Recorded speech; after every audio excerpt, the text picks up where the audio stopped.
प्यारे छात्रों, आज हम सभी कक्षा 10th के मैथ के प्रारंभ से यानी वास्तविक संख्या के चैप्टर 1A से स्टार्ट कर रहे हैं। अगर आप कक्षा 10th के विद्यार्थी हैं, अगर आप भारतीय भवन का मैथ बनाना चाहते हैं, अगर आप उसके द्वारा तैयारी करना चाहते हैं तो यह वीडियो आपके लिए खास है, विशेष है। वीडियो को आप सभी देखें। इसमें मैं संपूर्ण चैप्टर का हल प्रश्न करने का प्रयास करूंगा। आप सभी लोग को अगर कोई डाउट हो तो कमेंट्स में अपने परेशानी को रखेंगे। 24 घंटे के अंदर में मैं उस परेशानी को हल करके फिर आपको उपस्थित कराने का पूरा प्रयास करूंगा। तो आइए हम सभी प्रारंभ करते हैं चैप्टर ए। तो इसमें कह रहा है पहला प्रश्न में कि यदि b बराबर AC, यदि b बराबर AC तो b a का क्या है? b a का डैश है। ठीक है, तो क्या है सो समझिए। हम लोग को समझना है कि बीच में क्या होता है, भाज्य होता है। ठीक है, इधर में भाजक होता है, जो प्राप्त परिणाम होता है वो भागफल होता है और जो बचता है वह क्या होता है, शेषफल होता है। ठीक, तो b क्या है, भाज्य है, और AC यहाँ पर दिया AC का, तो A क्या है, यहाँ पर भाजक है। ठीक है, AC क्या है, भाजक है। तो इसमें किसी संख्या से हम क्या करेंगे, गुना करेंगे, तब जाकर इसका परिणाम प्राप्त होगा, कोई भी संख्या हो। इसलिए BA का क्या है, गुणज है, यानी गुना करने के बाद ही हमें भागफल परिणाम प्राप्त होगा और उसके बाद ही तब भी कोई संख्या है अज्ञात राशि उसे प्राप्त करके हम काटेंगे। इसलिए क्या है, तो गुणज है। दूसरा प्रश्न कह रहा है कि भाग एल्गोरिदम A बराबर BQ प्लस R में यदि भाग एल्गोरिदम A बराबर BQ प्लस R में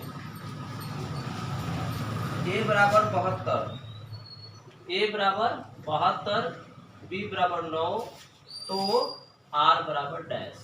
A का मान है 72, A का मान 72, B का मान है 9, Q का मान है ज्ञात करना है। तो 72 को 9 से भाग देंगे, 9 8 72, पूरा पूरा कट गया, यानी कि शेषफल कितना बचा, 0। इसलिए R बराबर क्या हो जाएगा, 0 आंसर हो जाएगा।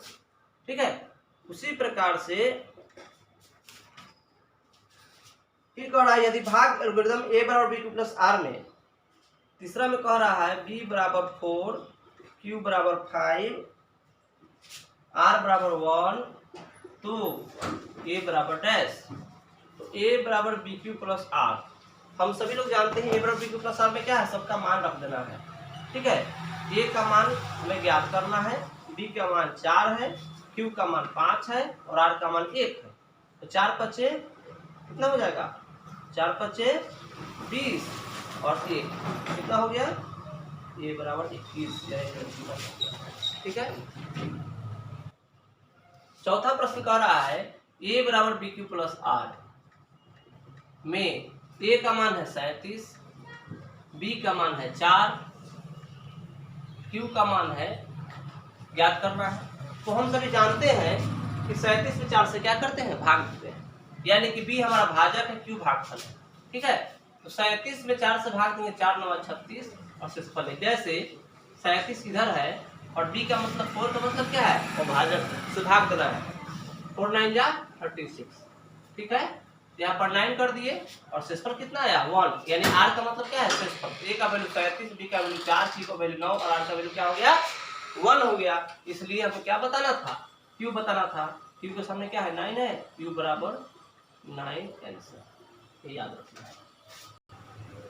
पांचवा प्रश्न कह रहा है A बराबर BQ प्लस R। ठीक है, इसमें 92 क्या है, A का मान 12 7 84 8 92, इतना तो आपको दिया हुआ है, इसमें कोई दिक्कत नहीं। अब मसा का नियम होता है कि जब तक हमारा शेष 0 ना आ जाए, यानी कि पूरा पूरा वह कट नहीं जाए, हम इस प्रक्रिया को आगे बढ़ाते रहते हैं। तो बढ़ाने क्रम में क्या करते हैं, इसका जो भाजक है वह यहाँ पर भाज्य बन जाता है, यानी कि इसका जो B है यहाँ A बन जाएगा। ठीक, और इसका जो शेषफल है वह यहाँ पर भाजक बन जाता है। क्या बन जाता है, इसका भाजक बन जाता है। 12 को 8 से भाग देंगे, 8 एकम 8, शेष कितना बचेगा, 4 बचेगा। फिर शेषफल 0 नहीं आया, तो 0 नहीं आया इसका मतलब क्या है, फिर आगे काम यह करना होगा। फिर 8 को यहाँ पर भाज्य बना लेंगे और 4 को यहाँ पर भाजक बना लेंगे। फिर 8 को 4 से भाग देंगे, 4 दूनी 8, पूरा पूरा कट जाएगा, शेषफल 0। तो पूछ रहा है कि 92 12 में 12 का मसा कितना, तो 12 का मसा 8, 12 का मसा कितना है 8, तो यहाँ 8 भर दीजिए। और पूछ रहा है क्या, बराबर डैश, 8 का मसा कितना, तो 8 का मसा कितना है 4। देखिए आपका प्रश्न, आपका आंसर पे क्या होगा, 8 और 4 का आंसर दिया होगा। छठे प्रश्न में कह रहा है यह क्या है, a बराबर बी क्यू प्लस आर का मान है, a बराबर बी क्यू प्लस आर। 42 हो गया a का वैल्यू, 35 हो गया b का वैल्यू, 1 हो गया q का वैल्यू और 7 गया 35 से कम 35 और 7 42। ठीक है, अब यह प्रक्रिया हमें आगे दोहरानी है, यानी कि 35 यहाँ पर लाएंगे, 7 को यहाँ पर, अब 7 बचे 35, शेषफल 0। तो कह रहा है कि 42 35 बराबर क्या, तो 42 का 35 है, तो 35 में कितना मसा आया है, 7 आया है, वही यहाँ पर भर दे रहा है, 7 हो गया। तो यह 6 प्रश्न अति लघु का मैंने यहाँ पर रखा। अब हम लोग आगे का प्रश्न देखते हैं। अब प्रश्न संख्या दूसरा का पहला हम देखते हैं, वही काम a बराबर बी क्यू प्लस आर। पूरे इस चैप्टर में यही फॉर्मूला केवल यूज करना है। a का वैल्यू कितना है 10, b का वैल्यू 3, 10 में 3 से भाग देंगे, 3 तिहाई 9, शेषफल कितना बचा 1। तो हम जानते हैं 10 का वैल्यू, a 10 का वैल्यू है, b का वैल्यू 3, q का वैल्यू 3 और r का वैल्यू 1, इसलिए q के सामने क्या है 3 और r के सामने क्या है 1, यानी कि b बराबर 3 और q बराबर 1। इसी प्रकार से इसका दूसरा प्रश्न है b बराबर 4, सॉरी a बराबर 4 और b बराबर 19। इस क्वेश्चन में बच्चे अक्सर फंसते हैं। यह क्वेश्चन ऑब्जेक्टिव टाइप में आपके एग्जाम में कई बार आ चुका है। फंसते कैसे हैं, तो सो देखिए यहाँ पर a का वैल्यू 4 है और b का वैल्यू कितना है 19। हमेशा याद रखना है कि भाज्य का जो मान होता है वह 12 होता है, यानी ज्यादा होता है, और भाजक का मान उससे छोटा होगा, तभी तो उसमें भाग लगेगा। लेकिन यहाँ उल्टा है, भाज्य का मान ही, जैसे बीच वाला जो भाज्य होता है यह हमेशा बड़ा होना चाहिए। अगर मान लेते हैं कि यहाँ 4 है और 19 से भाग लगाना है तो कभी नहीं लगेगा, यहाँ 4 है यहाँ 19 से लगाना है तो डिसमिल में चला जाएगा, कभी लगेगा ही नहीं।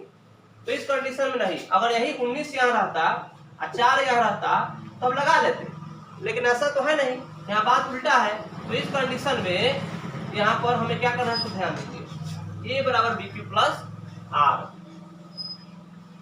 अब a का वैल्यू है 4, b का वैल्यू है 19। अब 19 में अगर 1 से भी गुना करते हैं, 1 19 1 या 19, तो 19 आ जाएगा, हमको तो 4 लाना है, 4 तो आया नहीं, तो क्या कर देंगे 0 से मल्टीप्लाई कर देंगे। तो 19 में 0 से गुना करेंगे तो 0 हो जाएगा, अब प्लस में क्या कर देंगे 4, इसलिए q बराबर 0 और r बराबर 4। ठीक है, ये हमेशा याद रखना है। अब यहाँ देखिए a बराबर b q plus r, a का मान है 81 और b का मान है 3। 81 को 3 से भाग देंगे, 81 को 3 से भाग देंगे, 27 बार में कटेगा, 27 से जाएगा से तो गुने क्या कर देंगे 27, जो भागफल आएगा उसको गुना में रख देंगे। शेषफल क्या बचा, कुछ नहीं 0, तो यहाँ 0 डाल देंगे, तो यहाँ पर क्या हो जाएगा, इसलिए q बराबर 27 और r बराबर हो जाएगा 0, यानी कि b के सामने 3, q के सामने 27, r के सामने क्या हो गया 0। उसी प्रकार चौथा प्रश्न, a बराबर बी क्यू प्लस आर, बस केवल इतना ही याद रखना है, a बराबर बी क्यू प्लस आर, भाज्य बराबर भाजक गुने भागफल प्लस शेषफल, इतना ही याद रखना है। a का मान है 27, b का मान है 2, 27 को 2 से भाग देंगे, 13 दूनी 26, शेष कितना बचेगा 1, 13 दूनी 26 है 27, b के सामने 2, q के सामने 13, r के सामने 1, इसलिए q बराबर 13 और r बराबर 1 आंसर। ठीक है, तो आइए हम सभी तीसरे प्रश्न को देखते हैं। यहाँ कह रहा है यूक्लिड एल्गोरिथम के प्रयोग से निम्नलिखित का मौसा ज्ञात करें। पहला प्रश्न है 252 और 1540। अब इसमें हमें देखना है कि बड़ा कौन है छोटा कौन है। हमेशा जो पहले मैंने चर्चा किया कि भाज्य हमेशा बड़ा होता है और भाजक छोटा होता है, छोटा रहेगा तभी वह किसी में भाग लग सकता है। ठीक है, किसी को भाग लगा सकता है, तो याद रखना है बड़ा इसमें कौन है 252 1540। अक्सर बच्चे क्या करते हैं, इस वाले को a का वैल्यू मान लेते हैं या इस वाले को मान लेते हैं। जी नहीं, उससे मतलब नहीं है, या इधर रहे या इधर रहे, जो बड़ा होगा उसे आप a मान लेंगे, यानी भाज्य मान लेंगे, और जो छोटा होगा उसे भाजक मान लेंगे। तो 1540 को 252 से लगाएंगे, 6 बार में लगाए हम, तो कितना आया शेषफल हमें 28 आया। कितना आया शेषफल 28। 252 को 6 से गुना करेंगे तो आएगा 1512, और 1512 को 1540 से घटाएंगे तो 28 आएगा। ठीक, उसी प्रकार से जीरो तो आया नहीं, तो इस प्रोसेस को आगे बढ़ाते हैं। 252 को यहाँ लाएंगे और 28 को यहाँ लाएंगे। 28 को 9 बार में गुना करेंगे तो 28 9 252 होता है, शेषफल 0 आ गया। इसलिए बराबर के बाद वाला क्या हो जाता है, HCF हो जाता है। इसलिए HCF बराबर कितना हो जाएगा, ठीक है। इसका दूसरा देखेंगे। इसका दूसरा कह रहा है 196 और 38,220। अब A बराबर BQ प्लस R, बड़ा कौन है, इधर है 38,220। B का वैल्यू क्या है 196। तो इसमें जब हम भाग देते हैं, इसमें इससे हम भाग देंगे तो कितना आएगा 195 आएगा, शेषफल 0 बचेगा।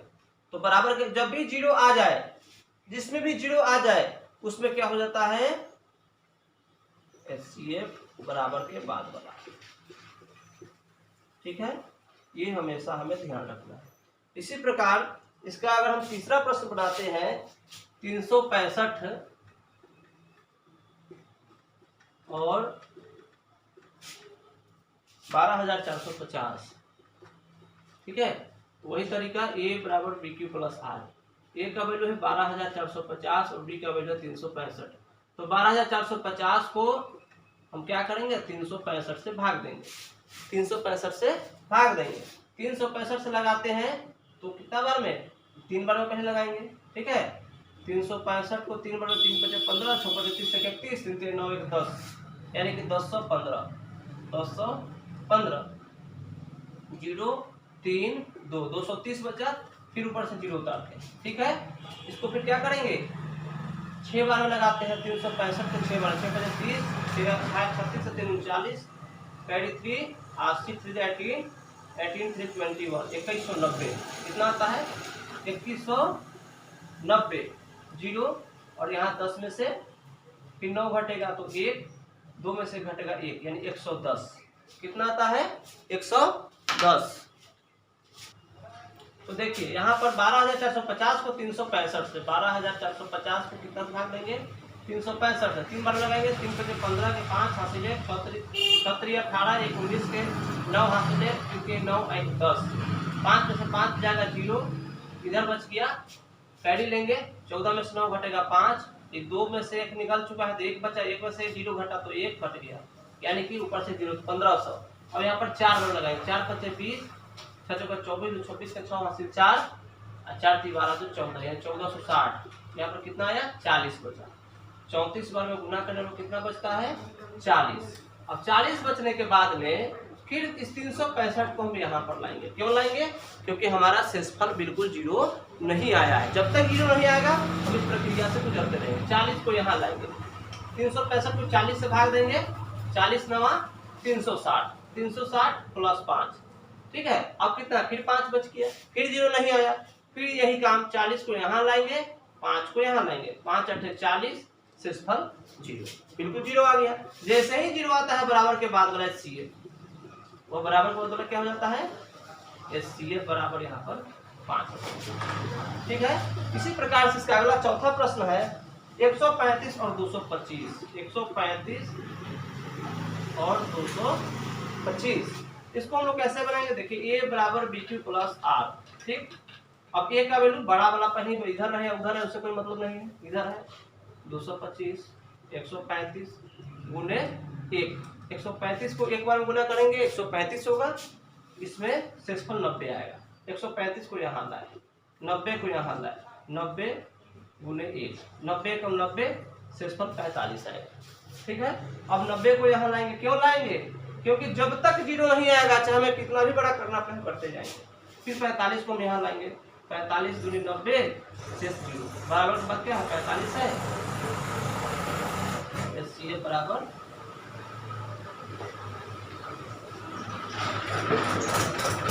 कोई दिक्कत नहीं।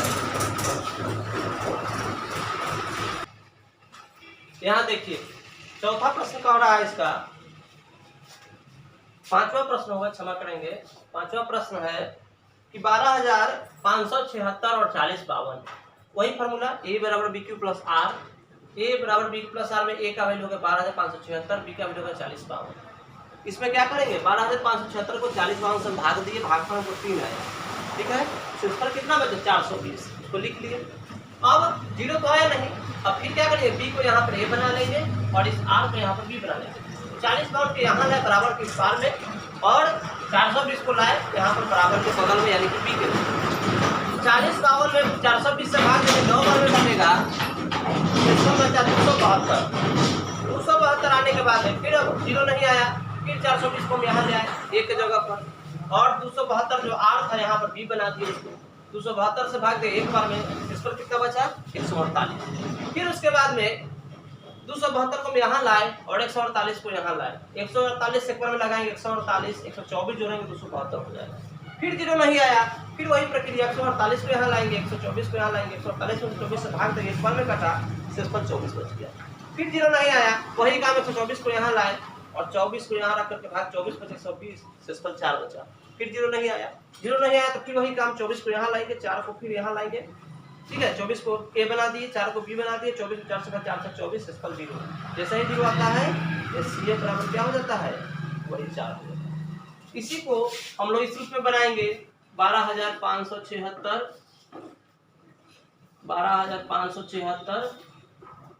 40/52 काटेंगे, 3 बार में कटेगा, ठीक है। कितना 12,000, इसको लगाएंगे 40/52 को, इसे भाग के द्वारा हम बनाते हुए जाते हैं, तो उसमें भी हमें परिणाम क्या होगा, इतना ही आएगा। इस रूप में भी बना सकते हैं। इसका छठा प्रश्न कह रहा है कि 455 और 42, 455 और 42, 455 ए बराबर बी क्यू प्लस आर। अब देखिए ए का वैल्यू क्या है 455, जो बड़ा होता है वह ए हो जाता है और जो छोटा होता है वह बी का वैल्यू हो जाता है।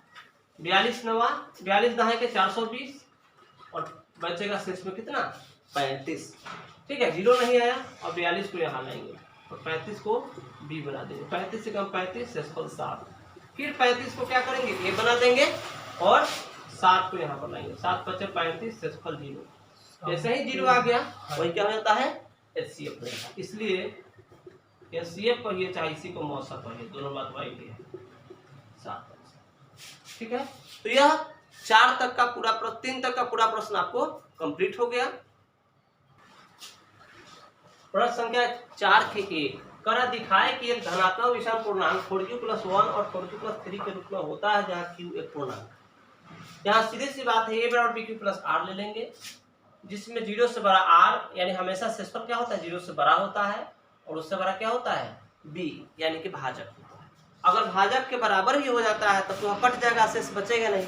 तो हमेशा b जो होता है वह r से बड़ा होता है। b बराबर 4 रखने पर 0 से बड़ा r हो जाएगा और 8 से बड़ा 4 हो जाएगा। जहाँ क्या हो जाएगा 4 जब हम रखे ही है तो r का वैल्यू कितना हो जाएगा 0 1 2 3, यहाँ पर ले लिए और 1 2 3 आ गया। इसमें हमें केवल विषम संख्या पर विचार करना, यानी कि 1 2 3 में 2 क्या है सम है, तो हमें विचार किस पर करना है 1 पर करना है और 3 पर करना है। इसलिए हमें केवल विषम पूर्णांक पर विचार करना है, अतः क्या हो जाएगा a बराबर 4q+1 और 4q+3, 1 विषम है और 3 विषम है के रूप का है, जहाँ q एक पूर्णांक है। दूसरा प्रश्न कहता है दिखाए कि किसी धन पूर्णांक का वर्ग 4m+2 या 4m+3 के रूप का नहीं होगा, अर्थात 4m या 4m+1 के रूप का, ठीक है। तो a बराबर bq प्लस आर हम ले लिए, b बराबर 4 ले लिए, जिसमें आप यहाँ पर देखिए bq एक साथ होता है तो b की जगह पर जैसे ही 4 लेंगे तो q क्या हो जाएगा 4q, आप 4q+1 लेंगे तो यानी कि bq+1 होता है, यानी कि 4q+1 4q+2 4q+3।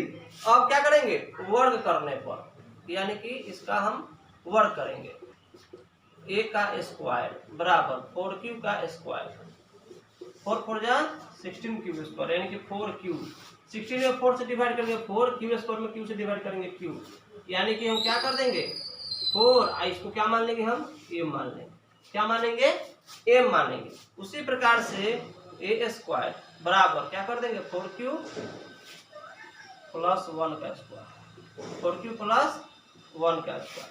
अब 4q प्लस 1, 4q प्लस 1 हम मल्टीप्लाई करेंगे, 4q प्लस 1, 4q प्लस 1, 4 4 जा 16q स्क्वायर, 4q को 1 से तो 4q, 4q को 1 से तो 4q और 1 1 जा 1, 16q square 8q plus 1, 16q square 8q plus 1। ठीक है, अब यहाँ पर क्या कर देंगे, कॉमन लेंगे, 16 और 8 ये दोनों 4 से कट जाने वाला है, दोनों में q है तो 4q कॉमन ले लीजिए। 16 को 4 से लगाएंगे 4, q स्क्वायर को q से कटेंगे q प्लस 8 को 4 से करेंगे 4q से क्या हो जाएगा 2 और लास्ट में 1 है तो ब्रैकेट उधर लिख देंगे। अब क्या करेंगे, हम इस टोटल को हम 4 तो 4 लिख लिए, टोटल को क्या मान लेंगे m और प्लस में 1 है लास्ट में। ठीक है, 4q प्लस 1 किस रूप में आ गया, 4m प्लस 1 में आ गया। उसी प्रकार से क्या है अगला 4q प्लस 2 यानी फिर लिखेंगे a स्क्वायर, 4q प्लस 2 का स्क्वायर, फिर गुना करेंगे 4q प्लस 2, 4q प्लस 2, 4 4 जा 16q स्क्वायर, 4 2 जा 8q, 4 2 जा 8q, 4 2 जा 4, 16q स्क्वायर 8 16q प्लस 4 यानी कि 16q स्क्वायर 16q प्लस 4। अब देखिए ध्यान दीजिए, आप क्या करेंगे, 16 है यहाँ भी 16 है, 16 कॉमन ले लिए, यहाँ भी q, यहाँ भी q कॉमन ले लिए। ठीक है, अब यहाँ 16 q कॉमन ले लिए, क्या बच जाएगा q और प्लस में यहाँ पर 4, पूरा का कॉमन लेंगे, पूरा कॉमन ले, देखिए 16 का वर्गमूल करेंगे क्या हो जाएगा 4 हो जाएगा, इसको मान लेंगे m और फिर 4 का वर्गमूल करेंगे 4 बन जाए, भाग देंगे 4 से डिवाइड कर देंगे, क्या आ गया 4 आ गया। ठीक है, तो इस रूप में आ गया यहाँ पे 4m प्लस 1। ठीक है, उसी प्रकार से अब आगे देखिए, फिर क्या करेंगे 4q प्लस 3, इसका भी गुना करेंगे तो हमको क्या आएगा, उतना ही आएगा। लिखेंगे अतः यह 4m और 4m प्लस 1 के रूप का होता है। इसका भी करिएगा, इस रूप में आएगा 4m प्लस 1 ही आएगा। ठीक है, तो ये हमेशा हमें ध्यान रखना है, इसको लिख ही लीजिए अच्छा रहेगा। तो यहाँ पर ध्यान देने वाली एक बात है कि इसको क्या मानेंगे 4m, इसको मानेंगे टोटल को m मान लेना है, 4m के रूप क्या होगा, फिर एक ले ही लीजिए इसको, फिर a स्क्वायर यानी कि 4q प्लस 3 का स्क्वायर, 4 4 जा 16q स्क्वायर, गुना करेंगे 4q 4q, 4q plus 3, 4q plus 3, 4 4 जा 16q स्क्वायर, 4 3 जा 12, 4 3 जा 12, 3 3 जा 9 यानी कि हो जाएगा 16q स्क्वायर 24q और 9। यहाँ पर ध्यान देने की बात है 16 यानी कि कितना से कटने वाला है 4 से, 4 से काटेंगे तो 4 4 जा 4q इधर लेंगे 4q। ठीक है, और 24 कितना बार में कटेगा 24 4 से कटेगा 6 बार में कटेगा, और प्लस में 3, प्लस में कितना है 9। ध्यान देना है 4 टोटल को m मान लिए और 9 का वर्गमूल कितना होता है 3 यानी क्या आ गया 4m प्लस 3, 4m प्लस 3 के रूप का आ गया, किसी के रूप का आ गया। ठीक है, तो इस रूप में हम कह सकते हैं अतः यह 4m और 4m प्लस 1 के रूप का है। ठीक है, ठीक। तीसरा प्रश्न कहता है दिखाई गए एक पूर्णांक का वर्ग में यदि 4 से भाग दिया जाए तो शेषफल 0 अथवा 3 होगा। अब देखिए a बराबर bq प्लस r में b बराबर 2 ले लिए और उसका वर्ग कर a बराबर 2q और 2q प्लस 1। ठीक है, उसमें क्या करना है a स्क्वायर यानी 2q का स्क्वायर, 2 2 जा 4q स्क्वायर, अब 4q स्क्वायर हम 4q से भाग देंगे, क्या कहा है 4 से भाग देने पर, वही काम हम कर रहे हैं, 4q से भाग दिया तो क्या बच गया q, यानी कि हम जानते हैं कि 4 को 4 जगह पर लिख दिया, इस पूरा को क्या मान लिए a मान लिए, उसी के रूप का आ गया। अब दूसरा देखिए a स्क्वायर यानी कि 2q प्लस 1 का स्क्वायर, दूसरा मान हम माने थे। अब इसका वर्ग कितना आया 4q square plus 4q plus 1 यानी 4q square plus 4q plus 1। अब इसमें 4q कॉमन ले लिए, 4q स्क्वायर में 4q कॉमन लिए तो क्या q बचा, 4q को 4q से भाग दिया तो 1 बचा और 1 तो बराबर में दिखाई नहीं। अब इसमें देखिए क्या करना है, 4 इधर लिख लिए और टोटल को m मान लीजिए, यहाँ तक m प्लस 1 है तो उसको लिखिए, देखेंगे। अतः यह अतः इसका वर्ग 4m और 4m प्लस 1 के रूप का है। इसी प्रकार से अब चौथा प्रश्न कह रहा है। चौथा प्रश्न में चौथा प्रश्न है, सिद्ध करें कि कोई धन पूर्णांक 6k या 6k plus 1, 6k plus 2, 6k plus 3, 6k plus 4, 6k plus 5 के रूप में लिखा जा सकता है। लिखेंगे, माना कि a बराबर bq प्लस r में b बराबर 6 रखने पर जहां 0 से बड़ा r से बड़ा b में 0 से बड़ा तो क्या हो जाएगा, 0 से बड़ा r और r से बड़ा 6, इसलिए क्या हो जाएगा, 0 से बड़ा r और r से बड़ा हो जाएगा 1 2 3 4 5, एक कम लिया जाता है, 6 है तो कम सकता है, ठीक है। इस प्रकार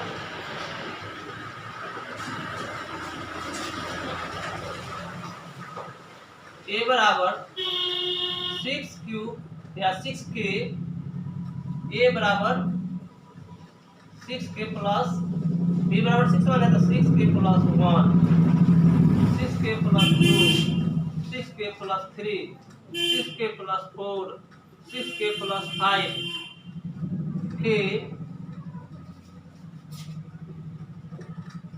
रूप में लिखा जा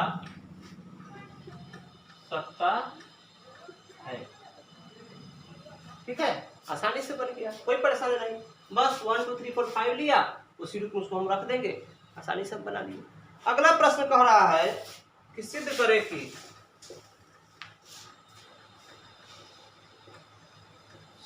कि 2 4q प्लस 1 के रूप के पूर्णांकों का गुणनफल भी उसी के रूप का